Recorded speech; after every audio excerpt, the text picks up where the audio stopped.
This is Overtime with Chris Dewar, only on KHQA. Well, this is Saturday, January the 7th, and you have indeed entered the Overtime Sports Soiree we like to call Overtime. And we're back here in full force after a 2-week holiday hiatus, and just in the nick of time. The first Sports Saturday of 2012 might just be the busiest Sports Saturday of the new year, as irony would have it, as we find ourselves at the epicenter of a brewing perfect storm of basketball scheduling fun. Tournaments ending at Highland and Clopton, tournaments starting at Winchester, Camp Point Central, and in Hancock County. And that allows us to be high-volume highlight hunters, so to speak, and this tonight is our trophy wall. And we start our sports safari looking to bag the biggest prize out there. Quincy Notre Dame versus Pittsfield gets no bigger than this. Phenomenal small school rivalry, and it started with Quincy Notre Dame on the attack. Alex Alt makes the drive, he draws contact, and gets the desperation heave to fall early. Three-point play for that young man. Dalton Hoover doing his work from the outside. Draining the three right there. Quincy Notre Dame trying to answer back. This game nip and tuck, I should say, throughout. Nick Dietrich, look at the lay-in for that young man on the fast break. Then it's Alex Fitch with the steal here and the one-handed finish and the flush at that point. Saukeys, though, working the ball around, and the Saukeys just kept finding answers tonight. None bigger than Seth Petty, who for the second year in a row beats Quincy Notre Dame at the final buzzer. Are you kidding me? 2 years of Seth Petty? Quincy Notre Dame gets the victory, or excuse me, the loss tonight, courtesy of Pittsfield, winning at home. 54-53 is your final. A big night for the Saukeys as they get the huge win over their arch rivals. Meanwhile tonight, the tough road schedule continues to take its toll on Jacksonville as they go to Lanphier, their second tough, huge opponent in as many nights, and Lanphier does the deed tonight against the Jacksonville Crimsons, winning that game tonight by the final count in this one of 80-51. Well, there's plenty more in the way of high school highlights in just a bit, but let's attend to some college hardwood business first. Thursday's smothering of St. Joseph's helped the Quincy University men's basketball team dig out from the damage of an 0-2 conference start and gave the Hawks the chance to get back to the 500 mark today with a win at home. Now that sounds simple enough until you account for the fact that the red-hot Indy squad would be providing resistance. How would QU do today? Well, not too shabby in this one. Second half, Chris Babbitt slashing in, his team down, but they were working their way back in this one. Nice take for the bucket, the Band-Aid, and the three-point play. Justin Brock, a monster in this game today. He corrals the rebound here off the missed three and gets the putback for 2 more of his 20 points on the day. He also had 11 rebounds. More on him in just a second. Later it's Courtney Belger.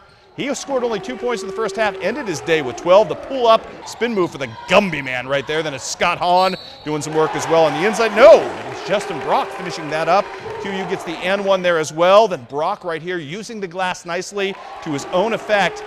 Justin Brock would hit a tip-in with 0.4 seconds left to force overtime, and then Marshawn Norris hits a three-pointer with 0.4 seconds left in overtime to give his team the victory. The Hawks do indeed improve to 2-2 in conference and 9-4 in the season as they get the win in overtime in a thriller today. 86-83 was your final there. The John Wood men at home today against Carl Sandburg and doing work. Second half, Mike Roy gets the ball himself and finds himself wide open for the three at that point. Then it's Roy working in transition in this one.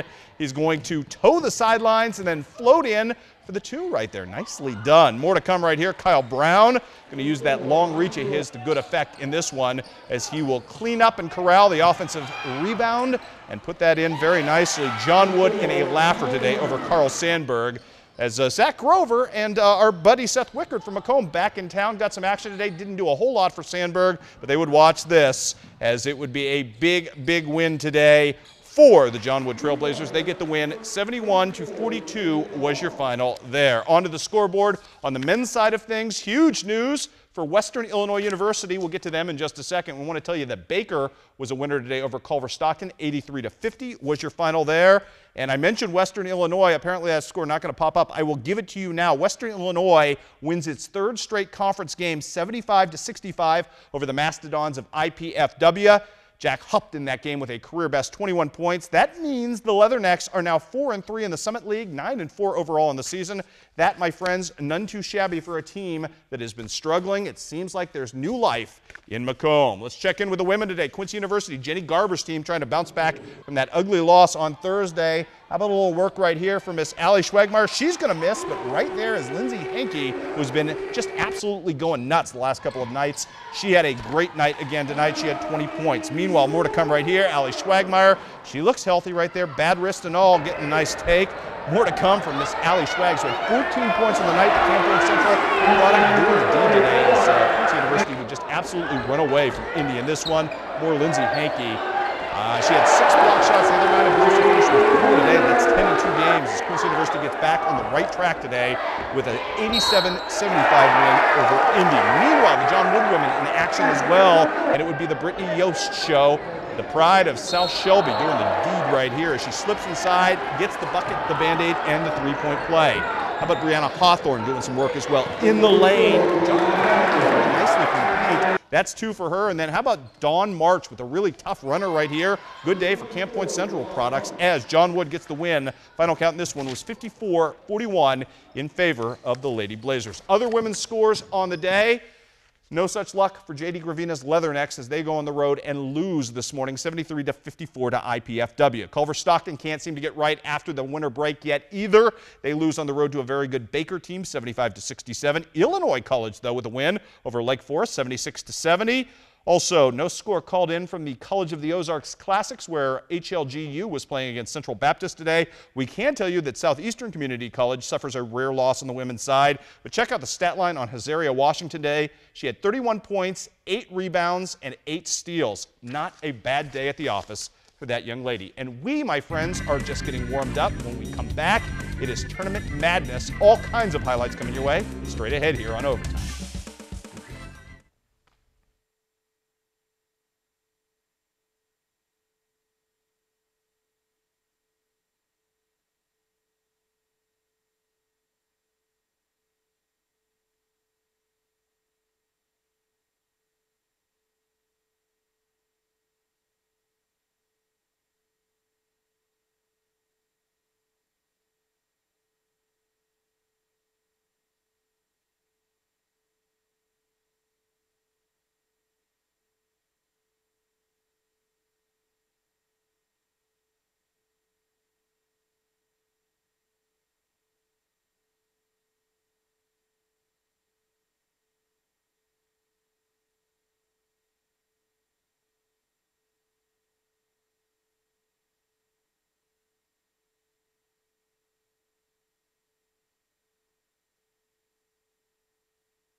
And welcome back to Overtime, everybody, where it's time here to play the lightning round. So without any further ado, let's start our tournament basketball smorgasbord with the title bout at Highland, where upsets have been all the rage this week. Could South Shelby do the deed yet again against the Palmyra Panthers? We take you to the highlights of that one. And early on, it is Mr. Danton Harvey with a head fake and the reverse lay-in. That is a pretty move for that young man. Palmyra, though, would answer. Once again, Blaine White, who has been unbelievable this week. Look at him right there with a right-handed finish. Strong take for Mr. Blaine White, as he is really good again in this ballgame. More to come in this one. He had 17 points. How about this? That's Brock Butler, the point guard, with a nice speed on the Jets and the finish at the other end. Tim Fisher, just an absolute gunner. The Timmer winner right there, knocking down 3 of his 23 points in the game. That was the game high, but Palmyra too strong in this one. They're going to win the tournament title and avenge an earlier loss of the season to South Shelby behind Mr. Butler. Palmyra wins 46-43. Other scores of tournament note in Missouri tonight. Monroe City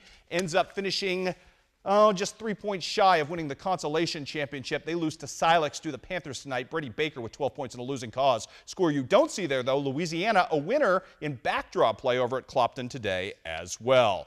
Let's move on to the Hancock County Tournament. It saddens me that the youngsters don't know what the old Hancock County Tournament used to be like before consolidation, but they were treated to a good one tonight. It took Keokuk 9 minutes in to get their first field goal. They trailed 9-7. That, my friends, was our guy, Dimitri Galbraith, scoring the first field goal of the game. But you know what? West Hancock had answers at the other end, courtesy of Austin Hardy, who gets the bucket, the Band-Aid, and the three-point play. Point Dorothy with a huge night, knocking down three-pointers right here. And then look at Austin Hardy again, a 4-point play, but West Hancock would trail at the half. Keokuk amping it up after kind of a listless third quarter. It's Dimitri Galbraith again, gives his team the lead, and then Dan Williams on the fly right here after the steal, going to put his team up 5 with a minute left in regulation. You would think that would be safe, not with Paxton Harmon lurking. He had himself a rough game, but you saw right there, first it was Coy Dorothy with the 3, then it was that guy, Paxton Harmon, with a couple of big finishes down the stretch at the end of the first half to tie it just as the regulation bucket ends. We go to overtime, all about Dan Williams and Keokuk. They do a great job finishing this game tonight to the Keokuk Chiefs. Jeff Dahl's team gets a win over Reno Pinkston's team, 69-62, your final to kick off the Hancock County Tournament in style. Also tonight, because of the overtime, didn't get to stay, but I can tell you that Illini West was a winner tonight over Unity. Brody Gronwald, just a monster night. The bigs for Illini West, unstoppable tonight as the Chargers beat Unity 61-48. Let us take you to the West Winchester Invitational Tournament. Brian Ray's team taking on Calhoun and doing some work in this one. Right off the bat, it's Aaron Edwards showing off his acceleration with a nice finish. And how about some Cody Hildebrand using the body and the right hand. But the story of the day for the Indians, this guy, Landon Epperson, who had 25 first half points, 25 of them, I repeat. Actually, that, my friends, was Edwards. That was Mr. Landon Epperson feeding him. Here, my friends, is Epperson going to work. He finished with 30 points on the day. Payson gets the big win, 67-44. Up next for Payson, we'll tell you who they play in just a second. More highlights, though, coming from the first round. And it's Griggsville Perry taking on Western today. Clayton Myers doing the work on the inside today. Brought his lunch bill. Good bucket for him. And Levi King making his presence felt on the offensive glass. Rounds that ball up eventually and puts it up for the easy finish. Western, though, hung around at least in the first half of this one. Austin Fee. Oh, he's going to draw the and one right here on the pretty take to the hoop. Western able to stretch out the possession and make some good ball movement here to allow Connor Wharton to hit a mid-range jumper eventually. But Griggsville Perry finished this game and finished it nicely today. Big second half surge for Todd Bradshaw's team as they win 59-31. Dylan Butler leading the way in that one with 14 points. I mentioned earlier that our good friends earlier, Payson would end up playing the winner of this game, Triopia Rout. Early on, it's Triopia's Leo Hersberger, who can't find a passing option, so he shoots it and makes good on it. Rout in transition at the other end. Adam Birdsell finds Brant Young, who had a nice day with 14 points for the pull-up layup at that point. Triopia on the other end. Triopia built a big lead in this game. Josh Miller doing some nice work there in this one. But Brant Young and company spur on at the end of this with a 19-2 run to come back from that big deficit and avoid the upset today. They get the win to the Rout Rockets in this one. 45-37 was your final. I mentioned upsets. They were prevalent in Winchester, and we haven't had upsets there in the first round since 2008. Teams that didn't get upset, Carrollton, obviously. They knock off Greenfield by 10. 52-42 was your final there. Also not upset today, the Liberty Eagles, who take care of business big time against Pleasant Hill, winning that game 62-28. Camp Point Central was the 4 seed coming in. North Green, the 12 seed. That, my friends, is a shocker, but not the biggest shocker of the day. Though if you were on the live chat with KHQA, I told you last night I had a good feeling that Brown County was the biggest sleeper in this tournament. Brown County beats the #1 seed tonight, West Central, on its home floor, 61-48. Look at Justin Volk building that Player of the Year resume. He had 36 points today to lead his team to victory. Nice night for Mr. Justin Volk and the Brown County Hornets as they move on. West Central relegated to the losers bracket. Other scores to pass along to you tonight from Southeast Iowa. Holy Trinity's offensive struggles continue as the Crusaders end up losing to Waco 46-39 was your final there. And we're just getting warmed up. We have a slew of girls highlights coming your way up next.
Girls Championship action tonight from Highland paired Clark County and Highland. Would Brad Dance or Kelly Campbell get the victory tonight?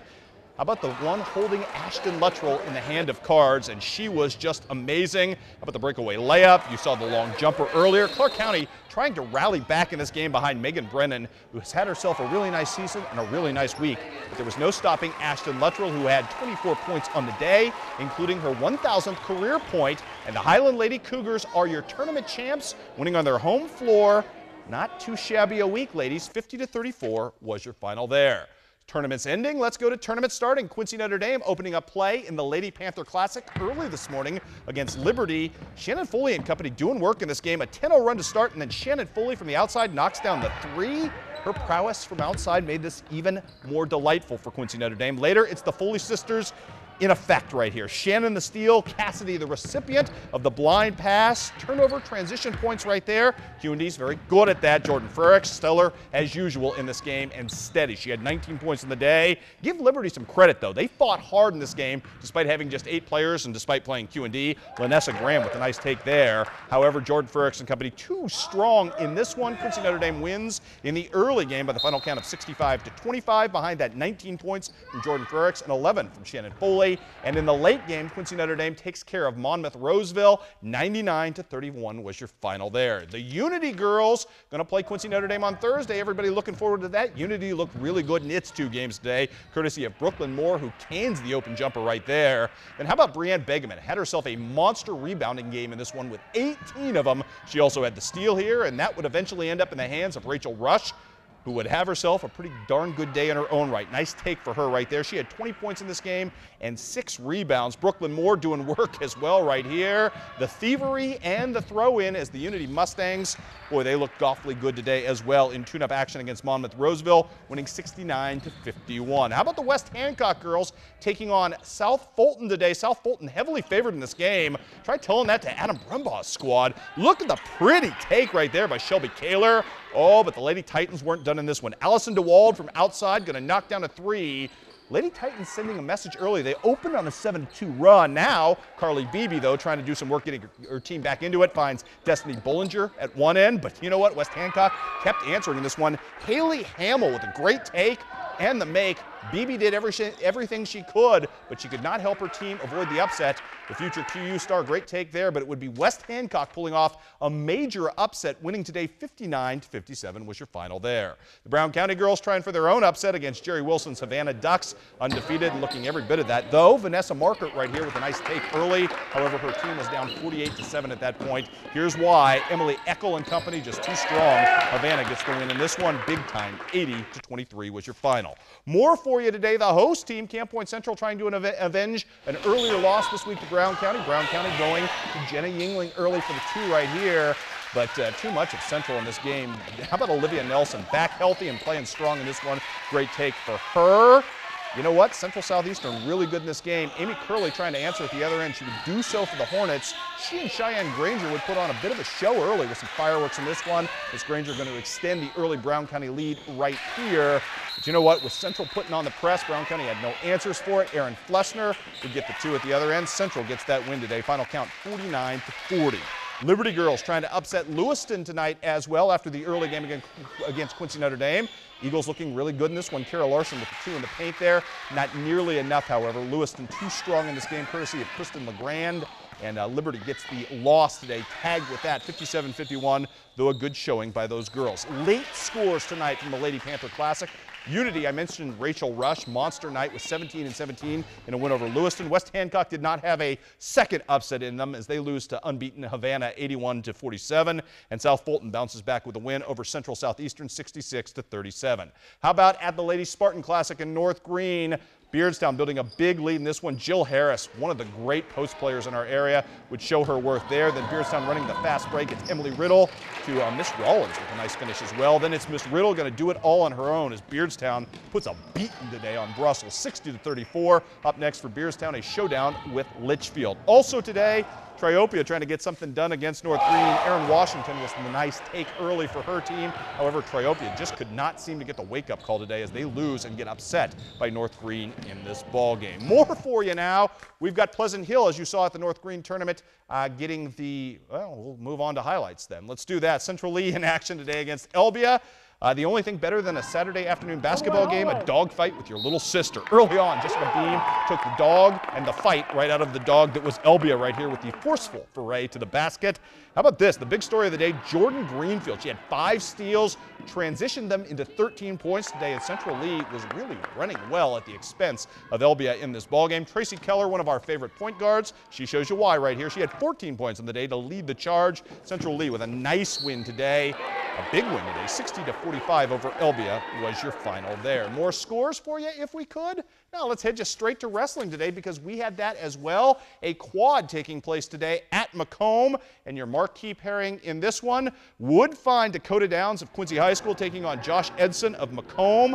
Downs up 3-2 in the second period, and he's going to roll over Edson, no small affair right here, and eventually put him into pinning position, working the leverage, eventually getting the shoulders to the mat. Josh Edson, really good wrestler, rarely finds himself in a bad spot. Somehow Dakota Downs pulled himself out of a bad spot and got Edson to this position before eventually and finally pinning the young man for the victory today. And that is why Dakota Downs and the Quincy High wrestling team is so highly regarded. Quincy High does beat Macomb 44-33. We're going to stick with the highlights right here. Beardstown has their really, really good 182-pounder in Clayton Seward, ranked 12th in the state, and he's going to make short work of his opponent right here, who we can't even see because Clayton has the pin cinched in so well at that point. Good day for Clayton Seward and for Beardstown, though Beardstown would lose overall to Quincy High as a team.